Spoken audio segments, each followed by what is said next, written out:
tell my precious wife that I lost Kirsten, or in my case, Wes. Kirsten and Wes are my kids.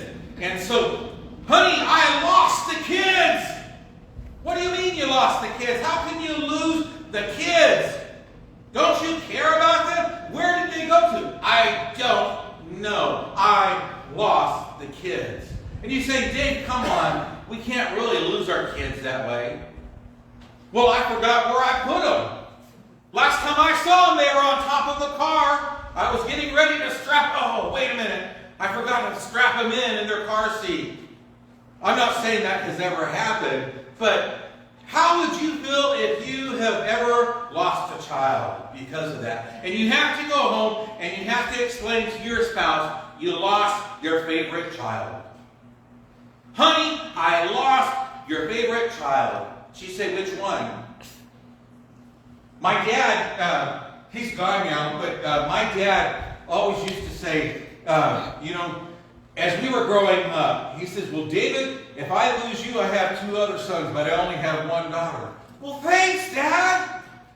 And, we were joking around about that, but here's the feeling. If we have lost a child because of being misplaced, or we ourselves are misplaced, there's something that comes into our life, and it's devastating to us. And we think, man, how in the world could I have lost them? And all of a sudden, this emptiness, this fear, you're afraid of what your wife's going to say if you lost your child. Okay, so if you've never lost a child, okay, so let me paint the picture. You go to a Dodgers game, and they're in the playoffs. So you go to the Dodgers game during playoffs. There's 1 million people there at the stadium. You park your car right there. And it's a maroon-colored station wagon, and you park your car right under the tree. And you go to the game. And that maroon-colored Chrysler is right there. And you know exactly where you parked your car. And you come out of the baseball game. And you come out exactly where you went in. And somebody has stolen your car. So you go in and you report to security. Hey, security, somebody has stole my car here at the Dodger game, and I cannot get home. And they look at you and they say, stand in line. So have all those other clowns. They lost their car too, and somebody stole their car. So they say, wait until everybody has left the ball field, and we will take you around in this little tram so you can find your car. Any of you guys ever been there? I'm not going to raise my hand because I have, and I promised my wife I would never tell that story, but she probably knew that that wasn't going to last. But you lose your car. Why? Because all of a sudden, maybe we've come in the wrong area, or maybe something has happened where you have lost where you're at. Any of you guys ever been there? Or for you guys that like to hunt, maybe it's just perhaps that you go out and hunting, and you're out there or fishing, and you're out there and you're walking along the areas, and you're not paying attention to where you're at, and you come out in a different location than where you think you are, and you've lost your camp. Any of you have ever done that? Or am I the only one? Roger, thanks for being my friend. You're shaking your head that you've been in there. So when you're going through these things, how does it feel to lose your campsite? Not a good feeling. It's not a good feeling. You think, man, I'm going to miss out on my chow. I'm going to miss out. Man, I don't have my sleeping bag. I don't have any of those things. But all of a sudden, you find out that either somebody else is looking for you, or you find your way back. So over the next few weeks, we're going to be looking at lost. And we're going to be looking into Luke chapter 15. This morning, we're going to be looking at lost sheep. This morning, I'm reading out of 2 different translations. I'm reading out of the Message and the NLT, because I like how it says it in both translations. First, I'm going to read out of the Message, and then I'll read out of the NLT. Luke 15, verses 1 through 7. By this time, a lot of men and women of questionable reputation were hanging around Jesus. Questionable reputation hanging around Jesus. They were listening intently. The Pharisees and religious scholars were not pleased. They growled. He takes sinners and eats meals with them, treating them like old friends. Their grumbling triggered this story. And Christ says, suppose one of you had 100 sheep and lost one. Wouldn't you leave the 99 in the wilderness and go look for the lost one until you found it? When you found it, and you're sure that you have found it, you would put it across your shoulders, rejoicing. And when you got home, you would call your friends and neighbors saying, come celebrate with me. I have found my lost sheep. Count on it, there's more joy in heaven over one sinner who is rescued, or who has rescued his life, over than the 99 of the good people in no need of rescue. And then out of the NLT, it puts it this way. Luke 15, 1 through 7 out of the NLT. Tax collectors and other notorious sinners often came to listen to Jesus to be taught. This made the Pharisees and the teachers of the religious laws complain that he was associating with such sinful people, even eating with them. Notorious sinners. How many of you guys, BC means before Christ, were a notorious sinner? Before we came to Christ, it says that we were notorious sinners. And Paul himself said that he was the chief of sinners.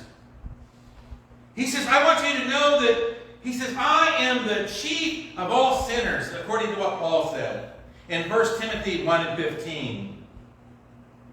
It says, this is a trustworthy saying, that everyone should accept it. Christ Jesus came into the world to save sinners. And I am the worst of them all, out of the NLT. And the New King James puts it this way. This is a faithful saying and worthy of acceptance, that Jesus Christ came into this world to save sinners, of whom I am the chief. Notorious sinners. Man, so I started thinking about the word notorious. And, I started thinking back to the cowboy westerns. And, you hear, these people, they were notorious for their lifestyle they lived. Jesse James. Billy the Kid. And you go through Tombstone, Arizona, and you can hear of all the notorious people. And if you've not been through Tombstone, I'd highly recommend taking a trip. You can leave tomorrow and go to Tombstone and be back by Sunday. So go to Tombstone and you can witness the notorious things that are going on. These people did not have a good reputation.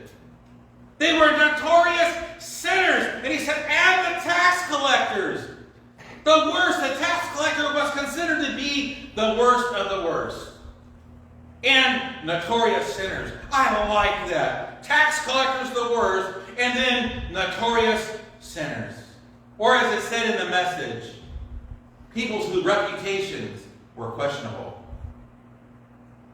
Have any of us ever had a questionable reputation? Have we ever been notorious? Maybe not notorious in the good sense, but we were known for being bad. And so before Christ came into our lives, we were notorious sinners. And we go back to losing a child. Now, I don't know about you, but if I was to have lost one of my children. Thankfully, I never did. More than 2 or 3, days. But no, that's not true. But what I'm saying is, we've all been there where we thought we've lost our child or misplaced our child because they walked down the next aisle. Yesterday, Phyllis and I, we went over to Lemoore to watch Liam play soccer. And as we were leaving, there was this little tiny girl. She was probably about that tall. And she was following whoever had the most snacks in their wagon, because they were bringing the snacks out, and you kept hearing the mom say, honey, we're over here. And then the little girl all of a sudden would look up at somebody else and see them and start walking beside them. I'm not saying that we've lost our children deliberately. Perhaps some of you are saying, I wish I could have lost my child. Man, I would have given anything. My kids, not my kids. If somebody had misplaced me, they would have brought me back because I was so honoring. But to lose a child, and I start thinking about what it means as a notorious sinner. Not a person with good reputation. How many of us, before we came to Christ, were 100% perfect? A notorious sinner. And that's what Paul said he was. He was the chief of the notorious sinners. Paul ended up writing half the New Testament. Wow. And he says, I was the chief of all sinners. And the religious leaders, because Jesus is hanging out with those people that need him.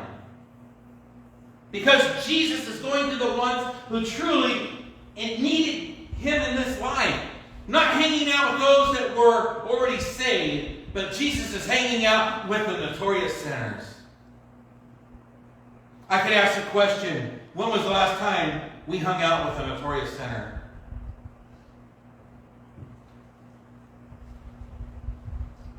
So here you have Jesus, and here you have the religious leaders.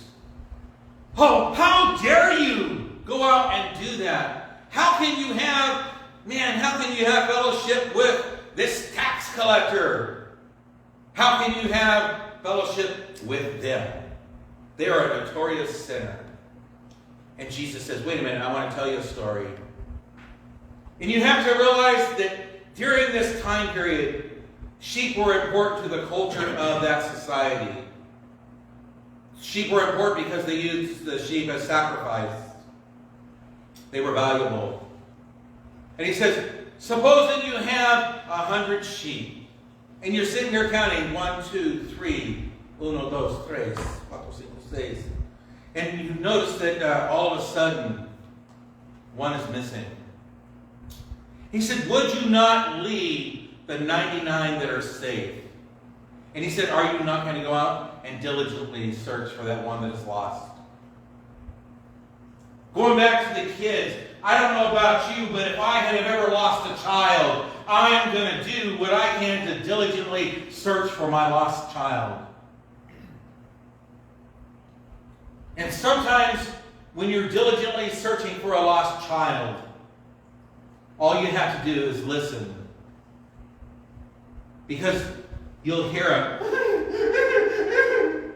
Why? Because they've wandered away, or you've wandered away from where they were, and they're in the next aisle. Hopefully they're just sitting there crying. But we're going to search diligently for that child that is lost. We're going to search diligently for those that are coming into our presence that we know are away from Christ. And he says, wait a minute. He says, you here are safe. He says, you're secure. He says, why do I need to be here with you when there's lost people out there that are in the world that are going to hell? He says, you guys are safe. The 99, they're saved. But that one is lost. That one is lost. A couple weeks ago, or several weeks ago, we were talking about going. And I said we can go into Pixley, into Teviston, into Early Mart. And then we could go to the outer parts of California. And I'd ask the question, are we willing to go to different addresses? And I gave you guys a false address for my house. Yeah, hey, you don't even know where we live. Yeah, I do. But what about those that are lost, that are dying? Are we diligently searching for them? Are we going out and are we concerned about their souls? Or are we concerned about where they spend eternity? I'll be honest with you. I have unsaved friends, family, and other people that I love and care about that are away from Christ. What do we do? Are we concerned about those that are lost? And so Christ comes on the scene. He says, I want you to know that one that is lost, the one that is away from me, is valuable. He says, they're so valuable that I'm going to go out and I'm going to look diligently for them. Man, true story, Wes, when he was probably about 5 or 6 years old, he might have been younger than that. We had gone out, we had gone fishing with a bunch of guys. And when we got home, my wife wasn't really impressed where I told her where I took Wes as we were fishing. And so we're carrying the fishing poles and we're walking down the river and we're holding on to the side, and I didn't think anything about it. The water's right there and Wes is, just a little tiny guy. And all of a sudden Wes says, Daddy, are we lost? Wes, we're not lost. And all of a sudden when he said, Daddy, are we lost? My heart sank. Because I looked down at where I put my son. I'm thinking, man, I'm glad my wife's not here right now. She would murder me. She would be saying, if she didn't murder me, I wish I would have been dead. She would have said, what kind of stupid person do you think you are to take my son down there with that water raging like that? Well, it seemed like a good idea at the time. We were just going fishing.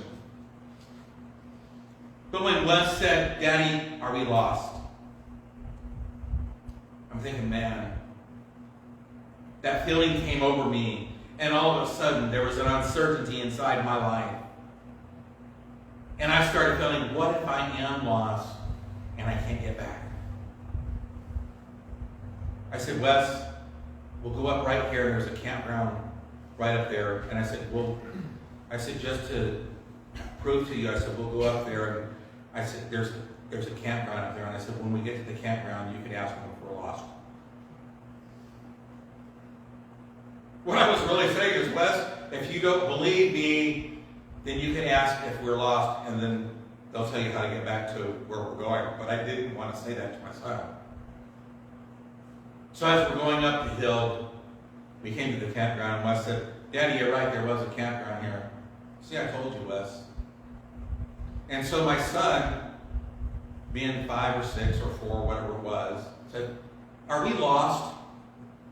And the people said, well, I don't think so, you're right here. He said, well, I don't know where my campground is. Well, Wes, tell him where your campground is. So he told him. And a reassurance to me, and they said, it's just right down over there. And I was pretty sure I knew where I was. 98.6%. But that other little percentage was filled with doubt. And I was thinking, man, I'm going to spend all night looking diligently for where we were camping to get my son back into a safe place. And if I can't find my campground, hey, buddy, move over.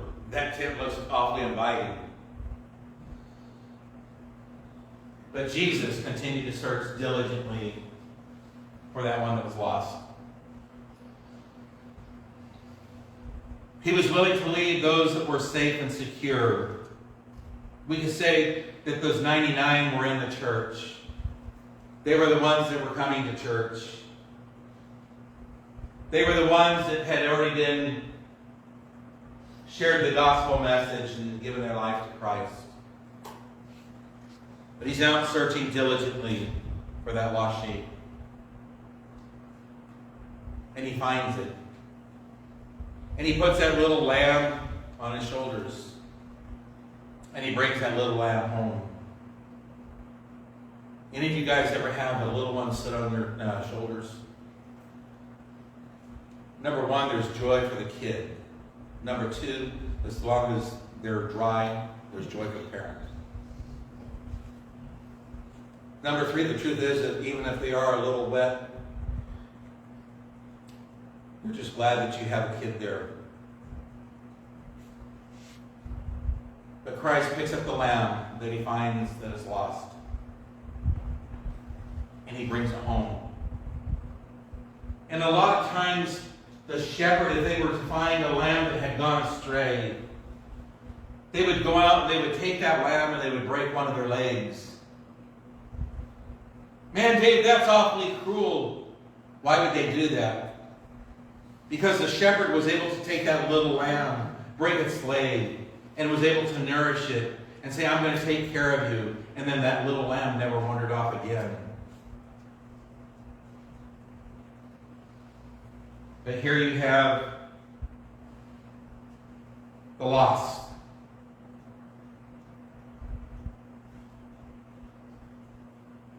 And in verse 6 of Luke 15,